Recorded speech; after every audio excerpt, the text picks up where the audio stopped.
Assalamu alaikum students. Today I am going to discuss about deforestation.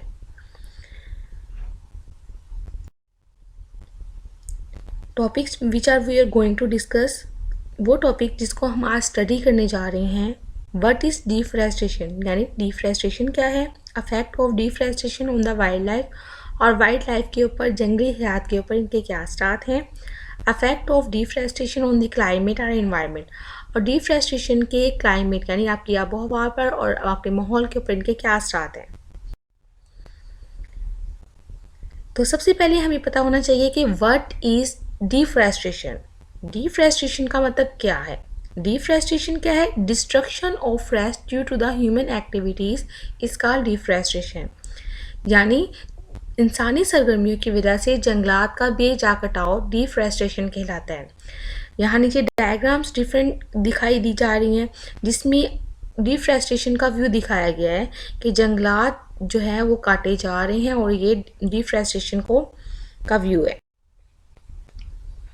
Affect of deforestation on the wildlife. Affect क्या है deforestation के wild life, जंगली हयात के ऊपर.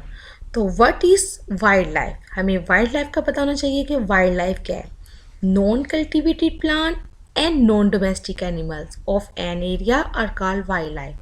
यानी ऐसे प्लांट्स जिसको हम अपने घरों में या अपनी सराउंडिंग में कल्टीवेट नहीं और ग्रो कर पा सकते.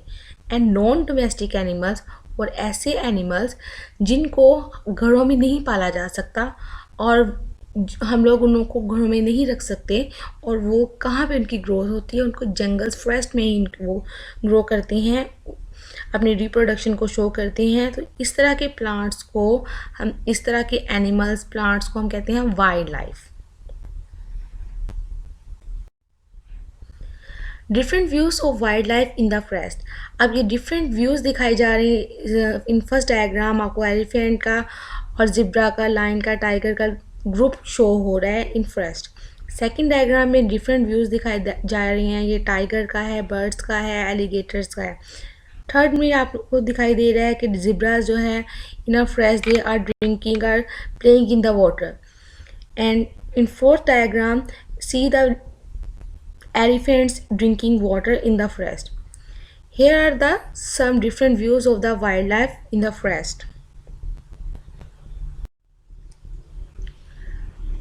Now, effect of deforestation on the wildlife. अब डिफरेस्टेशन के जंगली हयात पर इनके क्या असरात हैं. अगर जंगलात हम काट लेते हैं तो इनके जंगली हयात पर यानी वाइल्ड लाइफ के ऊपर इनके बहुत बुरे असरात होते हैं. वो कौन से असरात हैं. इसकी वजह से नेचुरल बैलेंस जो है वो डिस्टर्ब होता है जाता आ रहा है. तो क्या होता है कि आप फर्स्ट डायग्राम में देखें कि एक साइड पे आपको क्या हो रहा है कि नेचुरल बैलेंस बुरी तरीके से अफेक्ट हो रहा है. आपकी बैरन लाइफ वन साइड पे ग्रीनरी है और सेकंड साइड पे ड्यू टू डिफरेस्टेशन जो है टोटली जो है आपकी जो क्लाइमेट है वो भी चेंज हो गई है. ठीक है, तो नेचुरल बैलेंस जो है वो डिस्टर्ब होता जा रहा है. Secondly habitat destroy. हैबिटेट क्या है कि वो जगह है जहाँ पे एनिमल्स रहता है और अपनी रिप्रोडक्शन यानी अपनी नस्ल कशी करता है, तो उसको कहते हैं हैबिटेट. तो इसकी वजह से क्या होता है कि जब फॉरेस्ट नहीं रहेंगे तो क्या होगा कि वहाँ पे उनकी हैबिटेट नहीं एनिमल्स की होगी, तो वो हैबिटेट डिस्ट्रॉय हो जाएगी. तो क्या हो जाएगी, एनिमल्स जो हैं उनको रहने की कोई जगह नहीं मिलेगा, घर नहीं मिलेगा उनको रहने के लिए, तो वो डिस्ट्रॉय हो जाएंगे, किल हो जाएंगे. वाइल्ड लाइफ डिस्टर्ब हो जाएगी और एनिमल्स के डाई का लेवल जो है वो इंक्रीज कर जाएगा. At the end affect of deforestation on the environment और क्लाइमेट. अब डिफरेस्टेशन के हमारी क्लाइमेट पे, हमारी एनवायरनमेंट पे क्या असरात हो रहे हैं. ये बहुत बुरे तरीके से असरअंदाज हो रहा है, has adverse effect on the environment. इसकी वजह से क्या हो रहा है कि वेदर आपका और क्लाइमेट जो है वो बहुत बुरे तरीके से मुतासर हो रही है. ये फर्स्ट डायग्राम में इसमें क्लाइमेट भी शो हो रहा है कि क्लाइमेट जो है वो टोटली तौर पे जो है वो डिस्टर्ब हो गया है. सेकंड में क्या है, सॉइल एरोजन. सॉइल एरोजन की वजह से क्या हो रहा है कि what is soil halogen. Soil halogen होता है कि ज़मीन का या सॉइल की टॉप मोस्ट जो उसकी बाउंड्री होती है यानी कि अपर मोस्ट जो लेयर है वो डिफरेंट फैक्टर्स की वजह से या डिस्ट्रक्शन ऑफ द फॉरेस्ट की वजह से वो रिमूव हो गई है, यानी removal of the top soil from the soil earth surface, तो उसे कहते हैं सॉइल एरोजन. सॉइल इरोजन का प्रोसेस हो रहा है। ये आप सेकंड डायग्राम में देखिए, सेकंड डायग्राम में क्या हुआ है कि फॉरेस्ट है, फॉरेस्ट में क्या हो रहा है कि इसकी डिस्ट्रक्शन हुई है, तो फॉरेस्ट की कटिंग हुई है, जिसकी वजह से जो इसकी सेंटर वाली बाउंड्रीज देखें तो वो टोटली जो है वो डिस्टर्ब हो गई है, यानी सॉइल इरोजन हो गई है। और इसकी वजह से क्या, कि जब सॉइल इरोजन हो जाएगी तो फर्टाइल सॉइल जो है वो लॉस कर जाएगी, यानी ख़त्म हो जाएगी। अब जब डिफरेस्टेशन का प्रोसेस जो होता जा रहा है तो उसकी वजह से इन्वायरमेंट में वेपरेशन नहीं होगी, तो वेपरेशन का मतलब होता है कि पानी का बुखारात बन के खुद ब खुद उड़ना और क्लाउड बनाना, ठीक है। जब वेपरेशन नहीं होगी तो क्लाउड्स नहीं बनेंगे, क्लाउड्स नहीं बनेंगे तो क्या हो जाएगी, रेन नहीं होगी। तो इसकी वजह से क्या होता है, वेपरेशन रिड्यूस हो जाती है और एज अ रिज़ल्ट रेनफॉल जो है वो उसकी क्वांटिटी भी जो है उसका रेनफॉल भी कम होगी। अब इसकी वजह से क्या हो रहा है कि कार्बन डाइऑक्साइड का जो लेवल है वो इंक्रीज़ होता जा रहा है एनवायरनमेंट में।